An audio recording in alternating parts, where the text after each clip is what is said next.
बिस्मिल्लाहिर्रहमानिर्रहीम। अस्सलाम वालेकुम। 15 दिसंबर का आगाज़ हो गया है, सोमवार के दिन का। वैसे तो मैंने बात करनी थी कल जो हमने कोहाट का जलसा अटेंड किया, उस जलसे के हवाले से मैंने बात करनी थी। खैर कुछ बात मैंने रिजवान गलज़ई साहब के साथ प्रोग्राम में, उनके यूट्यूब चैनल पर उनके साथ इंटरव्यू में कही भी है, लेकिन मैं उस पर बहुत डिटेल में बात करना चाहता था। लेकिन उस जलसे के बाद कुछ ऐसा हुआ जिस वजह से अभी मैं जलसे के ऊपर बात नहीं कर रहा, वो मैं आपसे चंद घंटे बात करूँगा। लेकिन मैंने कहा कि इस पे बात करें। जो एक सोशल मीडिया पे बहस चढ़ गई है कि सुहेल आफरीदी साहब ने लाहे अमल क्यों नहीं दिया। पहले सुहेल आफरीदी साहब के जो एंटी सोशल मीडिया पे अकाउंट्स हैं, उन्होंने ये कंपेन शुरू की और उन्होंने कहा कि सुहेल आफरीदी ने लाहे अमल क्यों नहीं दिया। और लाहे अमल से जो इस वक्त मुराद है सोशल मीडिया के ऊपर जो डिस्कशन है, उससे मुराद यह है कि डी चौक की कॉल क्यों नहीं दी जा रही। ये उसका यानी उसके माने ये हैं। उसके बाद जो उनको काउंटर कर रहे थे, उन्होंने कहा कि देखें, सुहेल आफरीदी साहब ने कॉल नहीं देनी, लाहे अमल नहीं देना। सुहेल आफरीदी साहब ने तो अल्लामा राजा नासिर अब्बास साहब और महमूद हसन चकदेई साहब को कह दिया है कि मैं मुकम्मल तौर पर तैयार हूँ, तो अब उनसे सवाल करें कि वो लाहे अमल कब दे रहे हैं। और फिर पूरी एक कंपेन जो है वो शुरू हो गई महमूद हसन चकदेई साहब और अल्लामा राजा नासिर अब्बास साहब के ख़िलाफ़। अच्छा, कुछ जो PTI के इमरान खान साहब के जो सिंसियर फॉलोअर्स हैं, जो नेकनीयती से समझते हैं कि जल्द अज जल्द कॉल देनी चाहिए क्योंकि इमरान खान की कैद जो है वो बहुत तवील हो गई है, तो वो उन्होंने भी सवाल उठाया कि अभी तक पार्टी जो है वो क्यों नहीं कोई लाहे अमल दे रही। किसी ने सुहेल आफरीदी साहब को टैग करके लिखा, किसी ने सलमान नाजिर साहब को टैग करके लिखा, किसी ने चकदेई साहब और अल्लामा राजा नासिर अब्बास साहब को टैग किया। तो इस तरह से एक पूरी बहस चढ़ गई कि लाहे अमल क्यों नहीं दिया जा रहा। तो मैंने सोचा कि इस मौजू पर मैं बड़ी तफसील से बात कर लेता हूँ, खुल के बात कर लेता हूँ, और जितनी मेरे पास इन्फॉर्मेशन है वो सारी की सारी बग़ैर किसी लगी लिपटी आपके सामने रख देता हूँ। फैसला फिर आप कर लें। और बहुत कम, शायद मेरी आज तक 7-8 ऐसी वीडियोज़ होंगी जिनमें मैंने कहा है कि ये आप इस मौजू पे अगर मुकम्मल तफसीलात सुनना चाहते हैं तो आप इस वीडियो को मुकम्मल देखें। मैं चाहता हूँ कि जल्दी जल्दी बात करें। खैर, पहले बात करते हैं सुहेल आफरीदी साहब पे। देखें, सुहेल आफरीदी साहब इस सारे मामले से बरी-उज़्ज़िमा तो नहीं हो सकते कि वो ख़ुद को बरी-उज़्ज़िमा कर लें, लेकिन सुहेल आफरीदी साहब के लिए सिर्फ ये ही एक चैलेंज नहीं है, उनके लिए चैलेंजेस कुछ और भी हैं, उस पर हम बात करेंगे। लेकिन एक बात तो तय है और वो ये है कि मैं ये कह रहा हूँ कि वो बरी-उज़्ज़िमा से नहीं हो सकते, लेकिन ये भी तय है कि इमरान खान साहब ने एहतजाज की कॉल देने का या मुज़ाकरात करने या ना करने का फैसला करने का इख्तियार सुहेल आफरीदी साहब को नहीं दिया। और सुहेल आफरीदी साहब के लिए अब पहले चैलेंजेस पर बात कर लेते हैं। जिस सीक्वेंस से मैंने जहन में बनाए हुए उसी सीक्वेंस से चलते हैं। देखें, पहली बात तो ये है कि सुहेल आफरीदी साहब जो हैं उनके लिए वो चैलेंजेस भी हैं जिस वजह से इमरान खान साहब ने अली अमीन गंडापुर साहब को हटाया है। ये बात मैं आज नहीं कर रहा। अगर आप में से किसी ने मेरा वो इंटरव्यू सुना हो जो मैंने रिजवान गलज़ई साहब को उस वक्त दिया था जब सुहेल आफरीदी साहब को इमरान खान साहब ने वज़ीर आला नहीं नामज़द किया था, इमरान खान साहब ने एक मुलाकात करने वालों से ये कहा, उन दिनों में इमरान खान साहब के पास कोई TV चैनल चल रहा था और इमरान खान साहब ने किसी टॉक शो में अतर काज़मी साहब को सुना। तो इमरान खान साहब ने कहा कि अतर काज़मी को मैं सुन रहा था, तो अतर काज़मी KP के हवाले से बात कर रहे थे कि वहाँ पे करप्शन की भी शिकायत आ रही हैं, गवर्नेंस की भी शिकायत आ रही हैं, और ये जो ऑपरेशन वाला मामला है इस पर भी इमरान खान ने कई बार कहा। ये दो चीज़ें तो इमरान खान साहब ने उसमें कही कि मैं अतर काज़मी को सुन रहा था, वो करप्शन की बात कर रहे थे KP में और गवर्नेंस की बात कर रहे थे। और इमरान खान साहब ने कहा कि अतर काज़मी झूठ नहीं बोलता, अतर काज़मी जो है वो एक गैर जानिबदार सहाफ़ी है, मुझे उसकी बात पे यकीन है। अगर अतर काज़मी ये बात कर रहे हैं तो फिर मैं अंदाज़ा कर सकता हूँ कि इस वक्त KP के अंदर परसेप्शन किस हद तक ख़राब होगी PTI की। तीसरी जो इमरान खान साहब बार बार जेल से बात करते रहे, उनकी ट्वीट्स में मौजूद है कि ये जो ऑपरेशन हो रहा है KP में, इसको रोका जाए, इसको रुकवाया जाए और इससे PTI KP में ख़त्म हो जाएगी। और इमरान खान ने कई बार ये हवाला दिया कि ANP इसलिए KP से ख़त्म हुई कि एक तो उन्होंने मिलिट्री ऑपरेशंस को सपोर्ट किया, दूसरा उन्होंने करप्शन और लूट मार की, और तीसरा यह है कि उनके गवर्नेंस के इश्यूज थे। अच्छा, इमरान खान साहब को ये बात पता थी कि अली अमीन गंडापुर साहब चाहें भी तो ऑपरेशन तो नहीं रुकवा सकते, लेकिन इमरान खान कहते थे कि आप अपनी पोजीशन तो वाजे करें, आप ऐसे इक़दाम तो करें जिससे KP के अंदर लोगों को ये पता चले कि ये जो ऑपरेशन हो रहा है ये वफाक की पॉलिसी है, इदारों की पॉलिसी है, इसका PTI से कोई ताल्लुक नहीं है। कम अज़ कम आप पब्लिकली इतना क्लैरिटी के साथ चीज़ें करें कि लोगों को पता हो कि इसमें PTI का कोई किरदार नहीं है। और ये हो गया था। आप ये अभी चंद हफ्ते पहले की बात है, KP के अंदर लोग कहते थे, जिसमें एक जो जलसा अटेंड किया था, शायद ये 26 सितंबर वाला जलसा था जो हमने पेशावर में जाकर अटेंड किया था, उस जलसे के बाद भी मैंने ये अपने व्लॉग में बताया था कि लोग ये कहते थे कि इमरान खान साहब जेल से बैठकर कहते हैं कि ऑपरेशन रुकवाओ, और इसका हिस्सा मत बनो, लेकिन उनका वज़ीर आला ऑपरेशन नहीं रुकवा रहा, बल्कि वो इसमें शरीक है, केपी हुकूमत इसमें शरीक है मुकम्मल तौर पर। तो इमरान खान अगर इतने ही सिंसियर हैं केपी के लोगों के साथ, तो वो वज़ीर आला को हटा क्यों नहीं देते? तो इमरान खान बिलाखिर वो टाइम आ गया कि इमरान खान साहब ने अली बिन गंडापुर साहब को हटा दिया, और सुहेल आफरीदी साहब के आने के बाद उन्होंने ऑपरेशन के ऊपर इतना स्ट्रॉन्ग पब्लिक में एक मौक़िफ़ इख्तियार किया, एक नैरेटिव बनाया कि आप केपी के अंदर एक बंदा भी आपको ये नहीं कहता कि केपी हुकूमत ऑन बोर्ड है इस ऑपरेशन के अंदर, बल्कि 100% लोग इस बात पर बड़े क्लियर हैं कि केपी गवर्नमेंट का जो ऑपरेशन हो रहे हैं, जो ड्रोन हमले हो रहे हैं, इसमें केपी हुकूमत का कोई रोल नहीं है। इस पे केपी के लोग बड़े क्लियर हैं। तो ये एक बड़ी एक चैलेंज था उनके लिए, एक बड़ी तब्दीली थी। फिर इमरान खान साहब जो है उनको वो कहते थे अली बिन गंडापुर साहब को कि आप वफाक को टफ टाइम दें, वो भी उस तरह से अली बिन गंडापुर साहब नहीं दे पा रहे थे। लेकिन अब सुहेल आफरीदी साहब ने ऑपरेशन के मामले पे उन्होंने केपी की तारीख में पहली मरतबा असम्बली के अंदर, असम्बली के फ्लोर के ऊपर, सूबाई असम्बली के फ्लोर के ऊपर एक जिरगा बुलाया, उसमें तमाम स्टेक होल्डर्स को बुलाया, अमायदीन मिशरान को बुलाया, तमाम पोलिटिकल पार्टीज को बुलाया, तमाम मजहबी जमातों को बुलाया, और उसके बाद फिर उन्होंने उसका एक मुश्तरका आलामिया जारी किया, उसके ऊपर एक नैरेटिव बनाया, और अवामी सतह पर अवामी अदालत में वो ये केस जीत गए हैं कि अब जो केपी के अंदर ऑपरेशन हो रहा है उसका सूबाई हुकूमत से दूर दूर तक कोई ताल्लुक नहीं है, और लोगों को नजर आ रहा है कि सूबाई हुकूमत ने पूरी एफर्ट किया है कि ये ऑपरेशन ना हो। लेकिन अब नैरेटिव की गेम होती है, और नैरेटिव की गेम सुहेल आफरीदी इस मामले में जीत चुके हैं। दूसरा, सुहेल आफरीदी वफाक से कोई ताउन नहीं कर रहे, ना सिर्फ ये ताउन नहीं कर रहे, जो एक तरफ तो वो अपने सूबे के आईनी हक के लिए तो वो जंग लड़ रहे हैं, लेकिन वो इस तरह से ताउन नहीं कर रहे कि एक परसेप्शन ये जाए कि मिले हुए वफाक के साथ कोई वो तस्वीरें उनके साथ नहीं खिंचवाते, वो कोई मोहसिन नकवी से मुलाकातें नहीं करते, वो कोई वफाक की फरमाइशें पूरी नहीं करते, वो वफाक के दबाव में नहीं आ रहे। और एनएफसी के मामले पर जो वफाक ने केपी को उसके हिस्से का पैसा देना है, फंड देना है, उसके ऊपर उन्होंने बड़ा स्ट्रॉन्ग एक नैरेटिव बना लिया है, और उसके ऊपर भी उन्होंने यूनिवर्सिटीज के अंदर सेमिनार्स करवाए हैं, डिस्कशंस करवाई हैं, अपोजिशन से मिले हैं, अपोजिशन लीडर से मिले हैं, तमाम स्टेक होल्डर से मिले हैं, उसके ऊपर भी वो नैरेटिव बनाने में कामयाब हो गए हैं कि वफाक ने हमारा 3300 अरब और एक 1500 अरब एक और मद में टोटल वो नैरेटिव बनाने में कामयाब हो गए कि वफाक ने हमारा 4800 अरब देना है। ये भी वो नैरेटिव बनाने में कामयाब हो गए। उनकी गुफ्तगू जो पब्लिक में होती है वही बंद कमरों में होती है, वो भी सबके सामने है। तो इस वक्त वो जो चार चीजें जिसपे इमरान खान साहब का कंसर्न था कि गवर्नेंस के ऊपर, करप्शन के ऊपर, मिलिट्री ऑपरेशन के ऊपर, और चौथा ये जो वफाक से ताउन ना करने के हवाले से, इन चारों चीजों पे भी सुहेल आफरीदी साहब ने काम करना है, और वो उस पे काम कर रहे हैं। जिसमें उनके लिए बड़ा चैलेंज जो है वो गवर्नेंस और करप्शन की रोकथाम है, उसके ऊपर वो इतना कुछ कर रहे हैं जो सोशल मीडिया पे हाईलाइट नहीं होता। मैं अब कोशिश करूंगा कि रोजाना की बुनियाद पर हम कुछ चीजें रिपोर्ट करें, क्योंकि मेन स्ट्रीम मीडिया तो चलाता नहीं है, और वो मैं आपको बताऊंगा। बल्कि ये मैं एक चीज बता दूं कि यार मोहम्मद न्याजी जो सोशल मीडिया देख रहे हैं, उन्होंने 2 ट्विटर अकाउंट्स जो हैं वो नए बनाए हैं, और उनके ऊपर उन्होंने कुछ चीजें की हैं जो आप सबके लिए बड़ी इंपॉर्टेंट होंगी।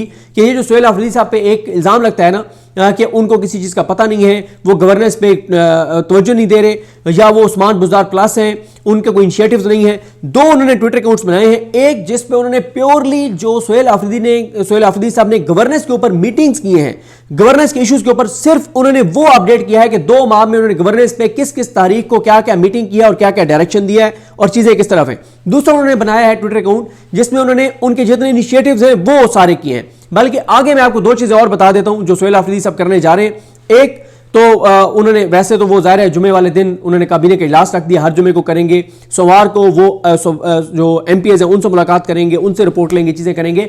साथ एक चीज यह है कि अब वो एक चीज करने जा रहे हैं जो कल मुझे शफी जान साहब बता रहे थे कोहाट में, कि सुहेल आफरीदी साहब तमाम वज़रा को पाबंद करने जा रहे हैं कि हर वजीर अपने महकमे की हफ्तावार कारकर्दगी के ऊपर प्रेस कॉन्फ्रेंस करेगा, कोई पॉलिटिकल बात नहीं करेगा, सिर्फ अपने महकमे की कारकर्दगी बताएगा हर हफ्ते कि इस हफ्ते मेरी वजारत ने अवामी इश्यूज के ऊपर जो उसके मुतल्लिक़ उसने क्या किया है। और साथ जो है वो सुहेल आफरीदी साहब के जो इनिशिएटिव्स हैं वीकली उसके ऊपर रिपोर्ट जारी होगी कि जो 5000 बेड्स का हॉस्पिटल है उसके ऊपर इस हफ्ते में क्या पेशरफ्त है, कहां तक मामला पहुंचा है, 1000 बेड का जो हॉस्पिटल बनाने जा रहे हैं कोहाट में उसके ऊपर क्या हो रहा है, फलाना जो इनिशिएटिव है उसके ऊपर क्या हुआ है, जो केपी पुलिस को इंपावर करना था उसके ऊपर क्या हुआ है, जो भर्तियां फलाफला होनी थी उनके ऊपर क्या हुई। तो ये वीकली रिपोर्ट्स आएंगी। तो पूरा उन्होंने प्लान कर लिया है कि वो पूरे तरह से सोशल मीडिया पे ये बताएंगे कि गवर्नेंस के ऊपर उनका पूरा फोकस है, करप्शन के ऊपर उनको। कल उन्होंने क्या कहा अपने जलसे में, उन्होंने मीडिया को चैलेंज किया है, उन्होंने कहा पूरे पाकिस्तान के मीडिया को चैलेंज करता हूं कि 16,000 अभी जो हमने टीचर्स की भर्तियां की हैं एक भर्ती का साबित कर दे कि मैंने किसी की सिफारिश करके उसको लगवाया हो तो मैं वजारत आला से मुस्ताफी हो जाऊंगा। ये छोटी बात नहीं है। उन्होंने कहा कि करप्शन के हवाले से किसी के पास कोई सबूत है मेरे साथ शेयर करें, मैं कार्रवाई करूंगा। इससे बड़ी और क्या बात हो सकती है। खैर, अब आ जाए, ये वो 4 चैलेंजेस थे जिस वजह से इमरान खान साहब ने अली अमीन गंडापुर साहब को हटाया, और इन्होंने ये आके उस पर काम भी कर रहे हैं, और इनके लिए भी चैलेंजेस हैं। अभी पार्टी के अंदर भी हैं एमपीए जिनको वजारतें नहीं मिली, उनका भी थोड़ा सा ताउन का मसला है, और बहुत सारी चीज़ें हैं। फिर वफाक के साथ इस वक्त हेड ऑन है, चीज़ें काफ़ी एक तलखी वाली चल रही हैं। फिर उनके खिलाफ जो अटैक्स हो रहे हैं, जो उनके खिलाफ चीज़ें हो रही हैं, फिर उनको हर जुमेरात को इस्लामाबाद भी आना पड़ता है इमरान खान साहब से मुलाकात के लिए। वो भी एक ज़ाहिर एक नैरेटिव बन रहा है कि 10 बार वहाँ नहीं मिलने दिया गया। फिर उनके इलाके में जो चीज़ें हो रही हैं, तीरा में ऑपरेशन की तैयारी हो रही है, ये सारी चीज़ें जिस पे वो कर रहे हैं। अब आ जाए इस बात पर कि सुहेल आफरीदी साहब, कुछ लोग कहते हैं कि सुहेल आफरीदी साहब खुद क्यों कॉल नहीं देते थे। बल्कि मैं आपको एक चीज़ बताऊं कि ये एक खातून रहनुमा है पीटीआई की, उन्होंने एक मीटिंग के अंदर अल्लामा राजा नासिर अब्बास साहब, महमूद हसन चकज़ई साहब, सुहेल आफरीदी साहब, इनको कहा कि मैं आपको कैटेगोरिकली बता रही हूँ, पूरे वसूख से बता रही हूँ, फिर ना कहिएगा मैंने बताया नहीं है। इमरान खान साहब ने कहा था कि अगर नवंबर में 15 नवंबर तक मुझसे मुलाकात नहीं करने दी जाती तो आपने 15 नवंबर के बाद कॉल दे देनी है। तो मैंने फिर पूछा सुहेल आफरीदी साहब के करीबी ज़राए से कि भाई वो तो एक खातून रहनुमा तो ये कहनी है। तो उन्होंने मुझे बताया कि इमरान खान साहब की तीनों बहनों से सुहेल आफरीदी साहब ने पूछा, उन तीनों ने कहा कि इमरान खान साहब ने इस्लामाबाद डी चौक की तरफ मार्च करने से रोका है, बल्कि ये बात ऑन रिकॉर्ड नौरीन नियाज़ी साहबा ने कह दी ANI को इंटरव्यू देते हुए।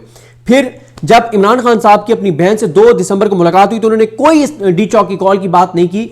अगर उन्होंने ये कहा होता कि नवंबर में लाजमी आपने मार्च करना है, तो इमरान खान साहब पहली बात ये पूछते हैं कि नवंबर में क्यों नहीं मार्च किया गया। और इमरान खान साहब ने 2 दिसंबर की मुलाकात में बहुत ज्यादा तारीफ की सुहेल आफरीदी साहब की, बहुत उनको अप्रिशिएट किया, बहुत उनको शाबाश दी। तो इसका मतलब यह है कि इस वक्त तक सुहेल आफरीदी साहब यानी 2 दिसंबर तक इमरान खान साहब उनकी कारकर्दगी से 100% मुतमईन थे, और उन्होंने कहा कि आप जो है वो खुलकर खेलें। अच्छा, अब आ जाए इस बात के ऊपर कि ये बात ठीक है, सुहेल आफरीदी बरी ज़ुबान नहीं हो सकते, कुछ चीज़ें उनको और एक्टिवली पार्टी की सतह पर करनी होंगी, लेकिन ये बात भी जहन में रखें कि सुहेल आफरीदी KP के वज़ीर आला हैं। असल मसला KP नहीं है, असल मसला पंजाब है। पंजाब के अंदर कुल जो इस वक्त 2 एक्टिविटीज़ होती हैं, टोटल 2 एक्टिविटीज़ होती हैं। एक ये कि मंगल वाले दिन अरकान असम्बली अडयाला के बाहर आ जाते हैं, एक ये एक्टिविटी, दूसरा असम्बली के अंदर एहतजाज। इसके अलावा पूरे पंजाब में कोई सड़क के ऊपर कोई एक्टिविटी नहीं है, डोर टू डोर कोई कंपेन नहीं है। अब मसला यह है कि जो इस्लामाबाद की तरफ जो कॉल देनी है, वो पहली बात यह है कि सुहेल आफरीदी साहब ने नहीं देनी, और वो देनी है महमूद हसन चकज़ई साहब ने और अल्लामा राजा नासिर अब्बास साहब ने। वो क्यों नहीं दे रहे, उस पर मैं आगे आता हूँ। और अगर सुहेल आफरीदी कॉल देना भी चाहें तो इस वक्त KP तो तैयार है, वो तो बार बार जलसों में भी कह रहे हैं। उन्होंने उस दिन अल्लामा राजा नासिर अब्बास साहब और महमूद हसन चकज़ई साहब को बंद कमरे की मीटिंग में भी कही है।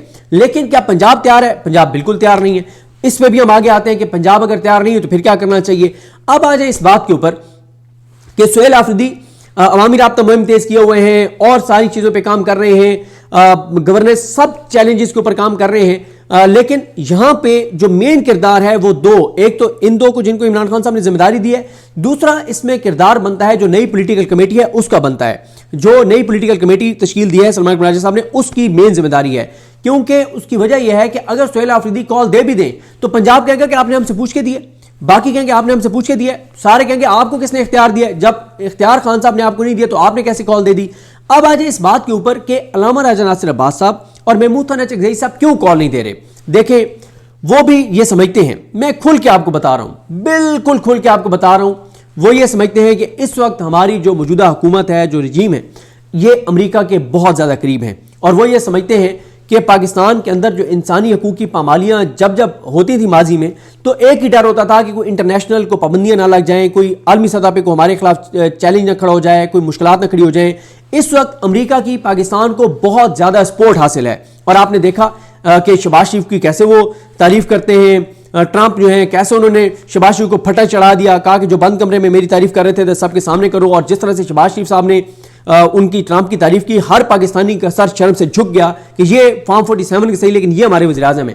तो अल्लामा राजा नासिर अब्बास साहब और महमूद हसन चकज़ई साहब ये समझते हैं, एक क्लियर रखे जहन में कि इमरान खान साहब ने रोका है डी चौक आने से, और ये जो बार बार होता है ना लाहेमल दे लाहेमल दे लाहेमल दे, तो लाहेमल से मुराद ये कि डी चौक की कॉल दें, ये एक क्रक्स है जो सोशल मीडिया के ऊपर एक मुतालबा है, और उसमें से एक बड़ी तादाद उनके जो नेक नियति से समझते हैं कि कोई वाज़ेह लाहेमल दे ताकि इमरान खान की रिहाई हो, ऐसे नहीं कि बदनीयती। हाँ, एक चंक वो भी है जो बदनीयती से बात करते हैं, और वो सबको पता है कि कौन सा सोशल मीडिया अकाउंट है जो बदनीयती से बात कर रहा है, कौन सा है जो नेकनीयती से बात कर रहा है। अब अरसलान बलोच हो, अहमद बोबक हो, इस तरह के जितने अकाउंट्स हैं सबको पता है कि वो नेक नियति से ये बात कर रहे हैं, वो बदनीयती से बात नहीं कर रहे। और जो बदनीयती से बात कर रहे हैं, सुहेल अफरीदी को कंट्रोवर्शियल बना रहे हैं, वो भी सबको पता है कि वो कौन लोग हैं। अच्छा, आगे चलें। अब ये दोनों ये समझते हैं कि इस वक्त पाकिस्तान और अमेरिका का जो ट्रंप और पाकिस्तान की हुकूमत है, इनके दिल एक साथ रखते हैं। अमेरिका की इतनी नंगी सपोर्ट कभी किसी पाकिस्तानी हुकूमत को मुयसर नहीं थी जो इस वक्त पाकिस्तानी हुकूमत को मुयसर है, और उसकी वाज़ेह मिसाल आप देख लें। 26 नवंबर देख लें, सानिया मुरीद के देख लें, क्या कुछ हुआ, क्या उसका कोई इंपैक्ट आया, कोई असर हुआ, इंटरनेशनली कोई बात हुई है, कोई दबाव आया, जीरो। तो वो ये समझते हैं कि एक ऐसे टाइम के ऊपर जब अमेरिका की इनको इस हद तक सपोर्ट हासिल है, तो अगर हम दोबारा डी चौक की कॉल देते हैं और खुदा ना खास्ता बड़े पैमाने पर इंसानी जानों का ज़िया हो जाता है और सुहेल अफरीदी भी नाकाम हो जाते हैं, अचकज़ई साहब और अल्लामा राजा नासिर अब्बास भी नाकाम हो जाते हैं, तो पीछे क्या है? फिर तो वो कहते हैं कि इतना एक्सट्रीम अल्लाह ना करे इमरान खान के साथ कुछ कर दिया जाएगा कि फिर तो वो कहेंगे कि अब तो हमने ये जो एक नई मतलब टीम इमरान खान ने उतारी थी, उनको भी हमने ठिकाने लगा दिया। और एक हकीकत तस्लीम करें। अब मैं आपको एक बड़ी तल्ख बात बताने जा रहा हूं, बहुत तल्ख बात, लेकिन एक हकीकत है। देखिए, पाकिस्तान के अंदर केपी मुकम्मल तौर पर तैयार है, लेकिन केपी से इससे बात नहीं बनेगी। पंजाब इंपॉर्टेंट है। पंजाब में किस बात, दो चीजों का बहुत खौफ है। 26 नवंबर सानिया मुरीद के। अब देखिए, पाकिस्तान पंजाब के अंदर हर बंदा 90% लोग इमरान खान के साथ हैं, लेकिन उनको डर क्या है कि हम निकलेंगे तो हमें गिरफ्तार कर लिया जाएगा, हमें जबरी तौर पर गुमशुदा किया जा सकता है, गोली चल जाएगी, हमारी जान जा सकती है, या हमारे घर में कोई आके दाखिल हो सकता है, चादर चारदीवारी का तकद्दुस पामाल हो सकता है, माँ बहन बीवी बेटी की इज्जत महफूज नहीं रहेगी, हमारा घर गिराया जा सकता है, हमारा कारोबार तबाह किया जा सकता है। ये प्रैक्टिकल सूरत हाल है पंजाब में। और दूसरी तल्ख हकीकत में भी मैंने आना है, अभी कुछ और फैक्ट बता रहा हूं, तल्ख हकीकत आगे बताता हूं। दूसरा मसला यह है कि आप एक चीज देखें, मैं ये समझता हूं कि पाकिस्तान में, ये मैं आपको बिल्कुल अपनी ये मेरा एनालिसिस है, आप इसे इख्तिलाफ कर सकते हैं। मैं ये समझता हूं कि पाकिस्तान में अगर सबसे कमिटेड वर्कर जो मतलब किसी भी हद तक जा सकता था, वो तहरीक लब्बैक का वर्कर था। लेकिन तहरीक लब्बैक के साथ मुरीद में जो कुछ हुआ, उनकी क़यादत का आज तक पता नहीं है कि वो दोनों भाई कहां पे हैं, साद रिजवी साहब कहां पे हैं, अंसर रिजवी साहब कहां पे, आज तक नहीं पता।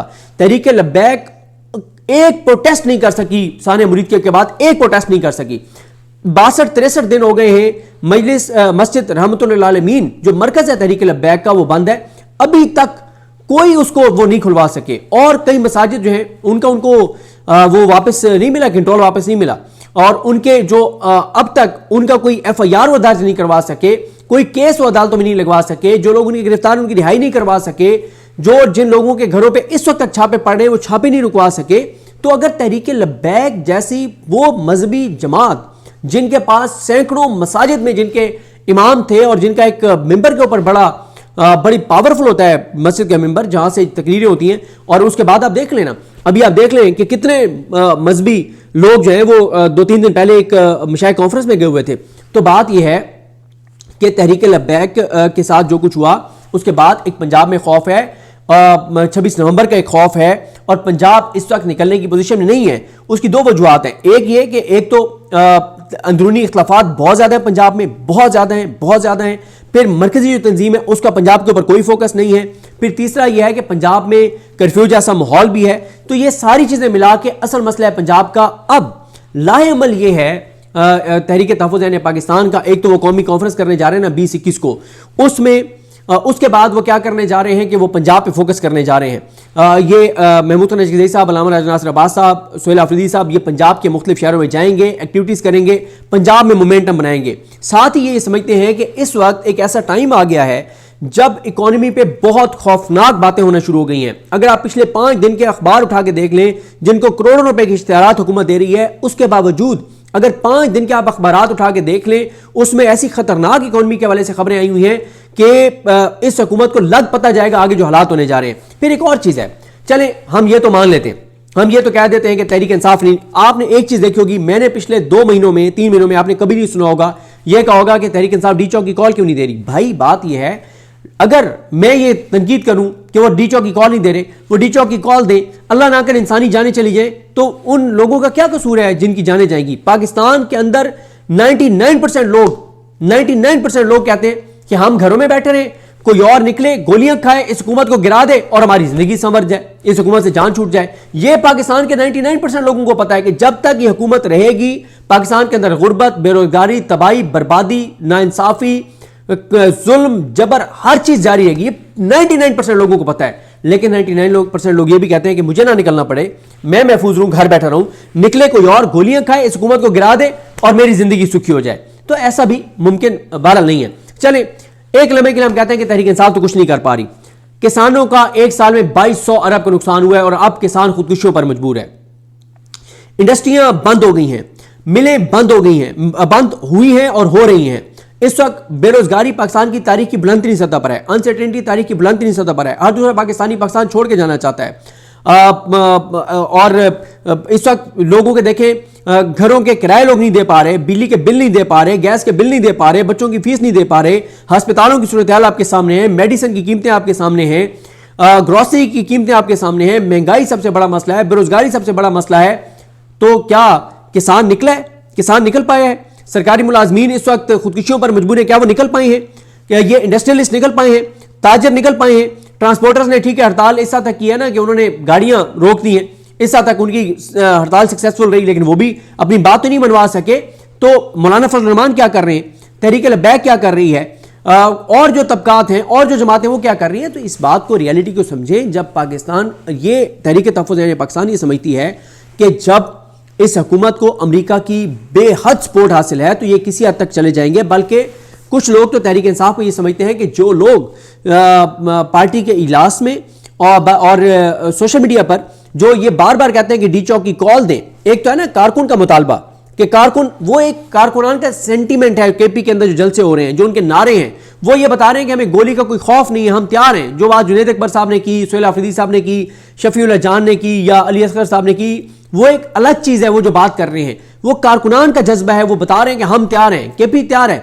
लेकिन बात यह है कि वो उनका जज्बा है। लेकिन जो सोशल मीडिया पे कुछ लोग ये कहते हैं ना कि डी चौक की फौरन कॉल दें और डी चौक आए, और जबकि इमरान खान ने मना किया कि डी चौक आपने नहीं आना, तो इस पे ये कहा जाता है। और पार्टी के अंदर जब एक शख्सियत ने कहा कि इमरान खान ने कहा था कि 15 नवंबर तक मेरे साथ मुलाकात ना हो तो आपने कॉल दे देनी है, उनके बारे में समझा जा रहा है कि ये किसी और के हाथों में खेल रहे हैं। और ये पार्टी के अंदर, तहरीक इंसाफ के अंदर और तहरीक तहफ़्फ़ुज़ पाकिस्तान के अंदर ये सोच है कि कुछ लोग ये चाहते हैं कि हम डी चौक की कॉल दें, लोगों को लेकर आए, एक बार फिर 26 नवंबर जैसा वाकया हो, मुरीद के जैसा वाकया हो, और फिर 3 साल अगले हुकूमत के खिलाफ कोई सांस ना ले सके। और यह बात दुरुस्त है। इसलिए अल्लामा राजा नासिर अब्बास साहब, महमूद थाना चकज़ई साहब ये समझते हैं कि अब हम कॉल उस वक्त देंगे जब कौम तैयार होगी। देखें, अब आए उस तल्ख हकीकत पे जो मैंने कहा कि मैं एक तल्ख हकीकत आपको बताऊंगा। तल्ख हकीकत यह है कि इमरान खान की बहन को गिराया जाता है, उनके सर से दुपट्टा खींचा जाता है। पिंडी इस्लामाबाद की आबादी 50 लाख से ज्यादा है। कितने लोग निकले पिंडी इस्लामाबाद से जो अटियाला के बाहर पहुंचे? उस वक्त कितने लोग मौजूद थे इमरान खान की बहनों के साथ? 70-80 लोग मौजूद थे जब पहले वाकया हुआ था। उसके बाद जो लास्ट मंगल को जो इमरान खान की बहनों के ऊपर वाटर कैनन के जरिए हमला किया गया और उनको गिराया गया, कितने लोग थे उनके साथ? 40-45 लोग सिर्फ। तो ये एक रियलिटी है कि पंजाब में, पिंडी क्योंकि पंजाब में आता है और इस्लामाबाद में खौफ व हिरास बहुत ज़्यादा है। लोग मतलब बहुत, जब कॉल आएगी उस वक्त जो लोग बहुत कम तादाद में वो निकलने के लिए तो तैयार होंगे, लेकिन क्या वो निकल सकेंगे पंजाब और इस्लामाबाद में? मुमकिन नहीं है। लिहाजा इस वक्त जो तहरीक इंसाफ प्लान कर रही है, तहरीक तहफ़्फ़ुज़ पाकिस्तान, वो ये कर रही है कि हमने कोई मुतबादिल हिकमत अमली पे जाना है, वो भी एक मोमेंटम बना के। और अब जो आगे जो चीज़ें वो करने जा रहे हैं, वो जो पंजाब में जा रहे हैं, वो दरअसल लोगों को जाके ये बताना चाह रहे हैं कि ये हुकूमत ना तो डिलीवर कर पाई है, ना कर पाएगी। जब तक ये रहेगी, ये तबाही और बर्बादी लाती रहेगी। आपकी आने वाली नस्लें भी इसकी कीमत अदा करेंगी। लिहाजा इस हुकूमत को निकालने के लिए आपको पुरअमन तौर पर निकलना होगा। तो वो जब मोमेंटम बना लेंगे तब वो निकलेंगे। अभी कोई डी चौक की वो कॉल नहीं देने जा रहे, मोमेंटम बना रहे, तैयार कर रहे हैं। लेकिन जब तक इमरान खान, अगर तो इमरान खान कह देते हैं कि डी चौक आए, फिर तो कोई ऑप्शन नहीं है, फिर तो वो आएंगे। लेकिन अभी वो समझते हैं कि एक ऐसे टाइम के ऊपर जब इंटरनेशनली इनकी चीजें बिल्कुल फिट चल रही हैं। एक उनकी मीटिंग्स में ये बात हो रही है कि अभी जब ये गजा वाला मामला किसी साइड पे लगेगा और ये ऊंट किसी करवट बैठेगा और पता चलेगा कि पाकिस्तान उसमें जा रहा है या नहीं जा रहा गजा, तो उसके बाद वो ये समझते हैं कि शायद कुछ थोड़ी सी अमेरिका और पाकिस्तानी हुकूमत के दरमियान दूरी हो, तो कोई थोड़ी सी स्पेस बने। इस वक्त वो बड़े क्लियर है कि इस वक्त, क्योंकि या तो वो कहते हैं कि कौम तैयार हो जाए निकलने के लिए, और अगर कौम तैयार नहीं होती तो फिर वो कहते हैं कि सिर्फ केपी के लोगों को निकाल के और डी चौक लाना किसी कोई हिकमत नहीं होगी। फिर वो एक और बात भी कहते हैं, वो कहते हैं हम फर्ज कर लेते हैं कि केपी से 3 लाख लोग निकल आए, वो डी चौक भी पहुंच गए हैं, डी चौक पे कब्जा भी कर लिया है, प्राइम मिनिस्टर ऑफिस पे भी कब्जा कर लिया है, सुप्रीम कोर्ट पे भी कब्जा कर लिया है, पार्लियामेंट पे भी कब्जा कर लिया है, तो क्या हुकूमत गिर जाएगी? नहीं। तो इसलिए वो ये समझते हैं कि एक ऐसे टाइम के ऊपर जब इकोनॉमी की खौफनाक खबरें आने शुरू हो गई हैं, ये नए टैक्स लगाने जा रहे हैं, महंगाई बढ़ाने जा रहे हैं, नए IMF प्रोग्राम की तरफ जा रहे हैं, स्पेशल इंडस्ट्रियल जोन्स बंद कर रहे हैं, खाद महंगी करने जा रहे हैं, बीज महंगा करने जा रहे हैं, स्प्रे महंगे करने जा रहे हैं, बिजली और पेट्रोल डीजल महंगा करने जा रहे हैं, और नए टैक्सेस और बड़ी तबाहकुन चीज़ें करने जा रहे हैं, तो वो ये समझते हैं कि इससे एक आवाम के अंदर जब गम गुस्सा बढ़ेगा, साथ हम अवामी राब्ता मुहिम पंजाब में बढ़ाएंगे, लोगों को तैयार करेंगे, तब जाके हम कोई कॉल देंगे। अब हालात तो इस वक्त पाकिस्तान के अंदर ये हैं, पंजाब के अंदर ये हैं कि 40 लोग जीते PTI के बार कौंसल्स के, जिनमें से कई ऐसे हैं जिनको 10-10 साल हो गए तहरीक इंसाफ में, 40 में से 20 लोटे बन गए पैसे लेके, और कुछ थ्रेट्स भी थे। तो यह हालात हैं जहां पे आप वकील, जिनको आप समझते हैं कि वो रेजिस्ट कर सकते हैं, उनके अंदर ये पावर है कि उनको नहीं उठाया जा सकता, जबरी तौर पे गुमशुदा नहीं किया जा सकता, उनके पास बड़ी ताकत है, बड़ी पावर है। उस वकला की ये सूरत हाल है कि 40 में से 20, और ये 40 लीडर्स हैं, ये अपने अपने एरिया के लीडर्स हैं, तो ये जीते हैं ना। वकला लीडर्स जो 40 लीडर्स हैं अपनी अपनी सतह के ऊपर, अपने अपने रीजन के अंदर, अपने अपने डिवीजन के अंदर, अपने अपने जिले के अंदर, 40 PTI के हमायत याफ्ता लीडर्स में से, वकील लीडर्स में से 20 कंप्रोमाइज्ड हो गए, लोटे बन गए, गद्दारी कर गए। ये हालात हैं, ग्राउंड रियलिटीज हैं।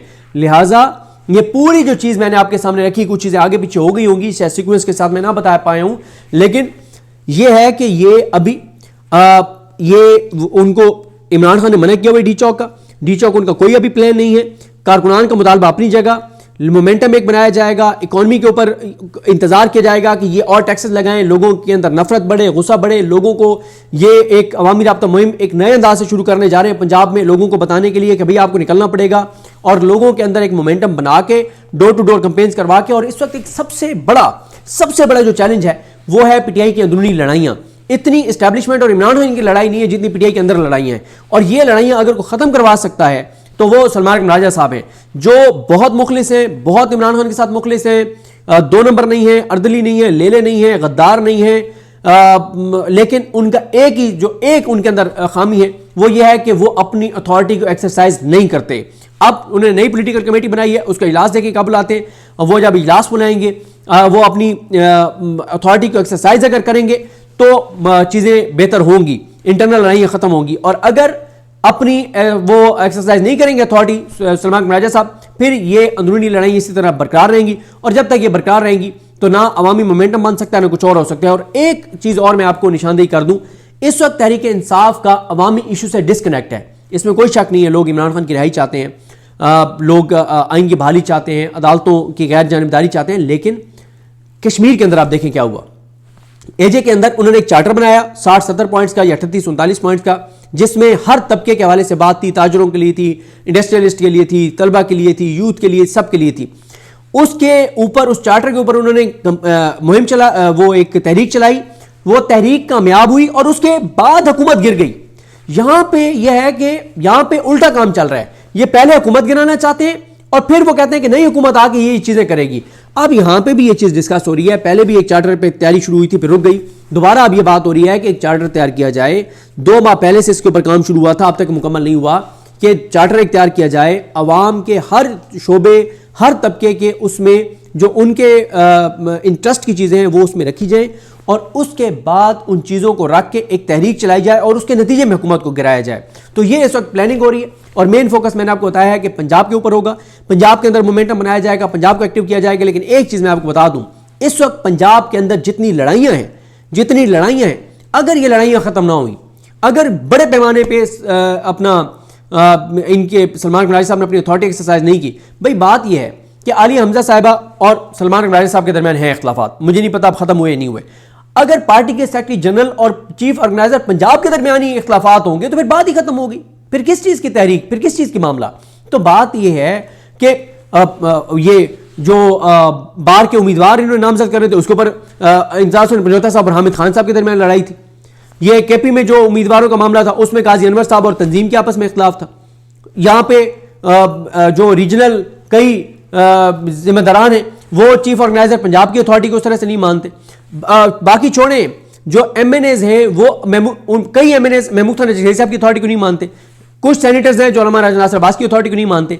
तहरीक इंसाफ का इस वक्त एक और जो सबसे बड़ा चैलेंज और बड़ा क्राइसिस है वो अंदरूनी लड़ाइयां हैं, जिसके ऊपर मुझे कम अज कम कोई सलमान अकरम राजा साहब का फोकस नजर नहीं आता कि वो अपनी अथॉरिटी को एक्सरसाइज करके और इन चीजों को ओवरसीज चैप्टर्स हैं उनकी आपस में लड़ाई है। तो एक पीटीआई के अंदर जो क्राइसिस है उसकी वजह से इमरान खान की रिहाई की तहरीक इफेक्ट हो रही है, मुतासर हो रही है। और अवामी इशूज मतलब 5 दिन की जो इस वक्त खौफनाक खबरें इकोनॉमी के हवाले से, कोई तहरीक इंसाफ ने उसके ऊपर प्रेस कॉन्फ्रेंस नहीं की, तहरीक तहफ़्फ़ुज़ पाकिस्तान ने उसके ऊपर कोई प्रेस कॉन्फ्रेंस नहीं की। इमरान खान होते थे वो एक चीज को उठाते थे और इतना जबरदस्त उसके ऊपर बयानियां बनाते थे कि पूरे पाकिस्तान में वो बात हो रही होती थी। अभी खबर आई है कि नया टैक्स लगाने जा रहे हैं पेट्रोल और डीजल पे, कोई इसके ऊपर बात नहीं हो रही। सर्कुलर डेट का पता चला है कि कहां से कहां पहुंच गया, गैस का, बिजली का, उसके ऊपर कोई बात नहीं हो रही। नए आईएमएफ प्रोग्राम की तरफ जा रहे हैं, कोई बात नहीं हो रही। नए टैक्स लगाने जा रहे हैं, कोई बात नहीं हो रही। नया मिनी बजट आ रहा है, कोई बात नहीं हो रही। खाद महंगी करने जा रहे हैं, कोई बात नहीं हो रही। सरमायाकारी मजीद बैरूनी कामों ने जा रही, कोई बात नहीं कर रहे। जो नौजवानों को ये एयरपोर्ट से ऑफलोड किया जा रहा है, कोई बात नहीं कर रहे। जो सीसीडी पंजाब में कर रही है उसके ऊपर कोई बात नहीं कर रहे। जो ताजरों के साथ कर रहे हैं उसके ऊपर कोई बात नहीं कर रहे। जो ट्रांसपोर्टर्स के साथ हो रहा है उसके ऊपर कोई बात नहीं कर रहे। जो यूथ के साथ हो रहा है उसके ऊपर कोई बात नहीं हो रही। जो बेरोजगारी बढ़ रही है उसके ऊपर कोई बात नहीं हो रही। पाकिस्तान का एक फ्रांसीसी इदारे का सर्वे है कि पाकिस्तान के इस वक्त 2 सबसे बड़े मसले क्या हैं, नंबर 1 महंगाई, नंबर 2 बेरोजगारी। इसके ऊपर तहरीक इंसाफ कोई नैरेटिव नहीं बना रही। हमाद अजहर साहब, मियां असलम इकबाल साहब जहां भी हैं अल्लाह ताला ने महफूज रखे, उनके सोशल मीडिया पे आप पंजाब के किसी इशू को, किसी स्कैंडल को इशू बनता हुआ नहीं देखेंगे। भाई आप ठीक है, आपकी लड़ाई होगी अली हमजा साहबा के साथ, लेकिन आपको इमरान खान के साथ तो, अगर आप इमरान खान ने आपको इज्जत दिया, आप इमरान खान की पार्टी में जितने एक्टिव हमाद अजहर साहब अपने कजन की कंपेन के दौरान थे, जो उनके वालिद की खाली करदा सीट के ऊपर थी, क्या वो उनकी कंपेन आपको अब इमरान खान की रिहाई के लिए या पंजाब में मरियम नवाज की हुकूमत के जो स्कैंडल है उसके ऊपर तवज्जो नजर आ रही है? बिल्कुल नहीं। जो तवज्जो आपको उमर अयूब साहब की अपनी अहलिया की इलेक्शन कंपेन के ऊपर नजर आ रही थी, क्या वो आपको तवज्जो उमर अयूब साहब की आप नजर आ रही है कि ये जो अब जो हुकूमत के एंटी को नैरेटिव बना रहे हो, कोई चीज कर रहे हो, चैलेंज कर रहे हो? तो ये पीटीआई का जो इंटरनल क्राइसिस है वो बहुत बड़ा है। तो लिहाजा ये बहुत सारी चीजें थी, मैंने कहा कि मैं आपको बता दूं। अल्लामा राजा नासिर अब्बास साहब, महमूद खान नजरी साहब इस बात पे बड़े क्लियर हैं कि हमने डी चौक की अभी कॉल नहीं देनी, हमने अभी मोमेंटम बढ़ाना है, पंजाब को फोकस करना है, पंजाब में हलचल मचानी है, लोगों को इस पेज पर लाना है कि ये हुकूमत जो कुछ कर रही है उसका आपको नुकसान हो रहा है, आपकी आने वाली नस्लों को नुकसान हो रहा है। वो बताएंगे कि 34-35 हज़ार अरब इन्होंने 3 साल में कर्जा लिया जो पाकिस्तान की आने वाली नस्लों ने उतारने, वो 34-35 हज़ार अरब कहाँ लगा है किसी को कुछ पता नहीं है। तो बात मुझे अंदाजा है कि वीडियो बहुत लंबी हो गई है, लेकिन मसला यह है कि मैं चाह रहा था कि मैं इन तमाम चीज़ों के ऊपर एक बार कंप्रीहेंसिव बात कर दूं ताकि आपको तकरीबन कोई 70-80% जो इस वक्त सवालात हैं उसका जवाब मिल जाए। और इस वक्त जो लोग सोहेल आफरीदी, पीटीआई के अंदर से जो लोग सोहेल आफरीदी को कमजोर कर रहे हैं या जो लोग अल्लामा राजा नासिर अब्बास साहब और महमूद खान नजरी साहब को अटैक कर रहे हैं, मैं किसी सूरत नादान वो दोस्त पीटीआई के हो सकते हैं, अगर वो नेक नियति से भी इनके ऊपर सवाल उठा रहे हैं कि ये कॉल दें, जल्दी करें, तब भी वो कम अज़ कम इमरान खान की रिहाई की तहरीक और इस कॉज को नुकसान पहुंचा रहे हैं। बाकी जो भी अपडेट्स होंगी वो आपको बताएंगे। बस जाते जाते मैं आपको इतना बता दूं कि ये इस पे कौमी कॉन्फ्रेंस के बाद सारे का सारा फोकस जो है वो आपको पंजाब पे इस क़यादत का नजर आएगा। मुझे अपनी दुआ में याद रखें। अल्लाह करीम हम सबका हामी नासर हो। अल्लाह हाफिज़।